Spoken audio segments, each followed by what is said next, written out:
이제 아무래도 우리 축구협회 이슈 중에 하나가 정몽규 회장이 사선을 하냐 마냐, 이 이슈가 지금 남아 있잖아요. 그래서 정몽규 회장이 뭐 AFC 집행위원이 된 것이 이제 사선을 위한 포석이다. 그리고 이제 스폰서를 가져온 것도 사선을 위한 포석이다. 이런 이야기가 많았잖아요. 그런데 이제 오늘 어떤 이야기가 나왔냐면 정몽규 회장의 사선, 그리고 이제 사선뿐만 아니라 5선, 6선 계속 연임할 수 있는 길이 열린다 라는 보도가 나왔습니다. 이건 이제 뭐 축구협회의 문제가 아니라 대한체육회의 규정이 변경될 지금 상황에 빠져 있어요. 어떤 거냐면 중앙일보의 뭐 단독 기사로 이제 이기흥 그리고 정몽규 두 사람의 장기 집권의 포석인가 대한체육회의 연임 제한 폐지를 지금 추진하고 있다. 중앙일보가 단독 입수한 대한체육회 문건, 어떤 문건이냐, 이제 31일에 제31차 이사회를 이제 한대요. 대한체육회가. 그런데 이 이사회에서 어떤 내용을 지금 다루느냐, 그 중에 하나가 지방체육회와 종목 단체, 그러니까 이제 여기에 이제 대한축구협회가 포함이 되는 거예요. 체육회의 단체 임원의 연임을 제한하는 조항을 삭제한다는 개정안이 이제 발의가 됐대요. 이제 어떤 구조냐면 정몽규 회장, 그러니까 이제 단체의 회장이 혹은 임원이 연임을 하고 싶으면 이제 2번까지는 되는데 2번 이상 연임을 하고 싶으면 이제 대한체육회에 스포츠 공정위원회가 있습니다. 그 위원회에서 이제 심사를 해야 돼요. 3선 이상부터는 심사를 해서 이 사람이 연임을 할 수 있는 자격이 있느냐 없느냐, 이거를 판단을 합니다. 그 판단 기준이 뭐냐면 재정 기여도, 그리고 해당 종목의 경쟁력이 얼마나 강화됐느냐, 이 사람이 회장을 할 때. 그리고 세 번째가 국제무대의 영향력, 그러니까 국제단체에 임원의 활동을 하고 있느냐 없느냐, 뭐 이런 것들을 이제 심사를 하게 됩니다.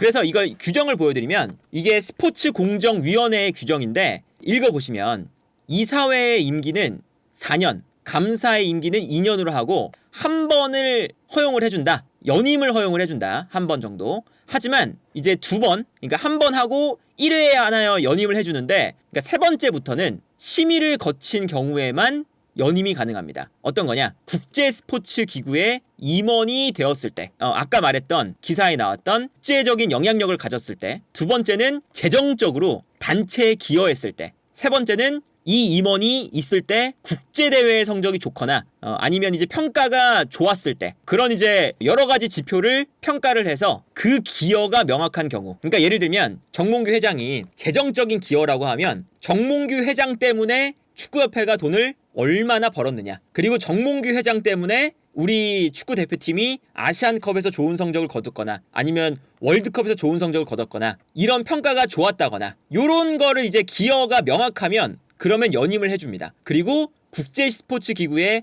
임원이 되었을 때. 이제 그렇기 때문에 정몽규 회장이 뭐 AFC 임원이 된 거, 그리고 이번에 HDC 스폰서를 가져온 거, 이 두 가지가 이 정몽규 회장이 사선을 하기 위한 요 조건을 충족시키려고 한 것이 아니냐라는 얘기였어요. 아까 그 기준을 생각을 해보면 AFC 위원이 된 건 여기에 이제 포함이 되는 거죠. 국제스포츠기구에 임원에 진출했을 때. 그리고 스폰서를 가져온 건 재정적인 기여. 그러니까 두 가지 조건을 좀 채운 거예요. 그래서 이제 사선에 도전할 때 연임을 할 수 있는 그 심사를 받을 때 나는 재정적인 기여도 했고, 그리고 국제무대 AFC 집행위원을 하고 있다. 이런 거잖아요. 그래서 이제 기자분들도 이런 기사가 나왔었죠. 정몽규 회장이 AFC 집행위원에 선출됐는데 이게 사선을 하고 싶은 그런 행보다. 이제 정몽규 회장이 AFC 집행위원이 된 것은 사선을 위한 사전 작업이라는 분석이 나온다. 이게 바로 아까 말씀드렸던 스포츠 공정위원회의 심의를 통과해야 되는데 그 통과하는데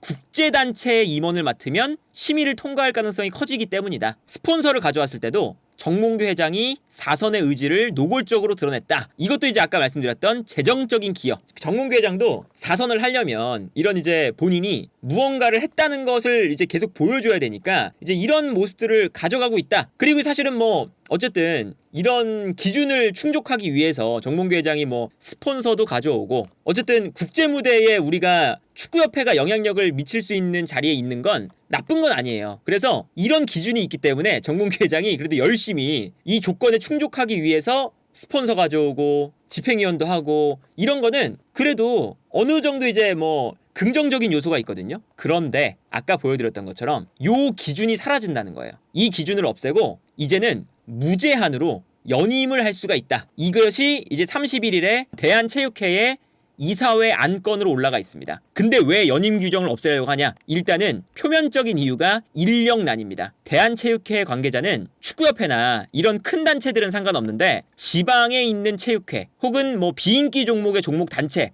이런 곳들은 임원을 맡길 만한 인물이 부족하기 때문에 2번밖에 못하면 다음에 할 사람이 없어서 어려움을 겪는 곳이 많다. 그나마 체육 발전의 의지를 가진 인물이 3선 이상 제한이라는 족쇄에 발목이 잡히는데 이를 해소하기 위해서 우리가 이런 안건을 냈다.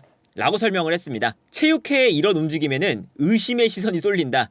어떤 거냐? 이런 규정 변경이 현재 대한체육회 회장 이기흥 체육회장이 그리고 이제 정몽규 대한축구협회장 주요 임원들의 장기 집권을 위한 포석이 아니냐. 그리고 실제로 어떤 이야기도 있냐. 이기흥 회장이나 정몽규 회장이 차기 도전을 공개에 선언하진 않았지만 도전 의지를 숨기지도 않고 있다. 뭐 이런 겁니다. 그래서 뭐 이기흥 회장도 체육회 규정에 따르면 내가 3번이나 아니라 5번을 나와도 문제가 없다. 3선을 하든 5선을 하든 내가 판단하겠다. 뭐 이렇게 대한체육회 회장도 얘기를 했고 정몽규 회장도 내가 그 축구협회장 임기를 3번까지 제한하려고 했지만 체육회가 승인하지 않았다. 이거는 4선도 가능하다. 이 제한하는 규정이 만들어지지 않았기 때문에 이런 얘기였죠. 그래서 만약에 저 대한체육회의 규정이 바뀐다면 4선에 대한 뭐 선임 그런 평가나 이런 걸 받지 않아도 이제 4선이 아니라 뭐 5선, 6선 계속 할 수 있는 길이 열렸다. 정몽규 회장이 뭐 이거를 하는 건 아니고 대한체육회에서 이 규정이 바뀌는 거니까 일단은 이게 만약에 통과되는 순간 정몽규 회장의 장기 집권도 우리가 생각해 볼 수 있는 거죠. 견제할 수 있는 그런 인물이 없다면. 어쨌든 정몽규 회장이 그렇게 되면 지금은 이제 규정이 있으니까 본인이 뭐 스폰서도 가져오고 이제 AFC 집행위원도 하고 이렇게 노력을 해야 되잖아요. 4선을 하기 위해서. 그리고 이제 본인이 기여를 해야 되니까 기여를 하기 위해서 열심히 뭐 돈도 가져오고 영향력도 행사를 국제무대에서 하려고 하고 열심히 막 한단 말이죠. 근데 이제 그 규정이 없어지면 심사를 받지 않아도 되면 이렇게 열심히 하려는 그 장치가 없어지는 거예요. 그럼 이거는 어쨌든 뭐 장기적으로 봤을 때 뭐 정몽규 회장의 이 동기부여나 뭐 정몽규 회장뿐만 아니라 이제 어떤 사람이 그 회장으로 가도 동기부여적인 측면에서 약간 이 장치가 없어진다는 건 좋아 보이진 않는다. 그렇기 때문에 어쨌든 현재까지는 이제 뭐 정몽규 회장이 현재 규정으로도 이제 본인이 국제무대에 나가 있고 본인이 스폰서도 가져왔고 그래서 일단 심사를 받기 위한 조건은 채워놨어요. 근데 이제 나중에 5선, 6선 이렇게 넘어갈 때는 저 규정이 없을 때 이제 계속 할 수도 있다. 그런 생각이 들고 그 정몽규 회장을 견제할 만한 뭐 누군가가 나올 수도 있다. 혹은 정몽규 회장이 정말 그 축구 팬들의 비판을 크게 받아서 정몽규 회장이 축구협회장에서 물러나면 그 다음 자리를 이제 뭐 누가 하고 싶어 한다. 뭐 여러 가지 일단 이야기가 있지만 일단은 경쟁은 있으면 있을수록 좋은 거잖아요. 한 단체를 이끌어 나갈 때 꾸준하게 이제 아무런 견제 세력도 없이 하면 당연히 해이해질 수밖에 없기 때문에 뭐 정몽규 회장뿐만 아니라 그 축구협회 내부가 전체적으로 좀 고여 있죠. 축구협회 자체가 이제 이런 문제점을 가장 크게 볼 수 있었던 그 사례가 사면 사태 그거였죠. 사실은 그 사면 사태 때 이제 정몽규 회장을 비롯한 그 축구협회 임원들이 우리 그 축구협회가 생각했을 때는 축구인들끼리 판단했을 때 그동안 그 승부조작으로 했었던 뭐 그 승부조작 및 이제 여러 가지 이제 안 좋은 일들로 제명이 됐었던 그런 사람들이 어느 정도 벌을 많이 받았다. 그래서 우리가 생각했을 때는 사면을 해줘도 된다. 고였으니까 그런 얘기를 하는 거거든요. 그게 이제 그 고여 있는 것에 가장 큰 이제 문제를 볼 수 있었던 지점이었는데 이런 고여 있는 것들이 순환이 또 안 될 수 있는 거라서 많은 우려가 된다. 그리고 일단 분위기 자체가 정몽규 회장한테만 좀 쏠려 있잖아요. 근데 정몽규 회장뿐만 아니라 그 밑에 있는 사람들도 어쨌든 임원이에요. 그 밑에 있는 사람들. 근데 그런 분들도 오래됐어요. 그러니까 이게 정몽규 회장에만 문제가 아니라 그 밑에 있는 분들도 되게 큰 문제가 많거든요. 그러니까 지금 이번에 정혜성 위원장도 이번에 인터뷰할 때 뭐라고 인터뷰를 했냐. 아니 나는 목록을 분명히 잘 만들었는데 나는 협상을 하는 파트에서 그거를 협상을 못하더라. 정혜성 위원장도 나도 억울하다. 약간 이런 인터뷰를 했죠. 근데 그 협상을 하는 그 파트도 나이가 좀 있는 분, 되게 오래되신 분이 지금 맡고 있다라고 하죠.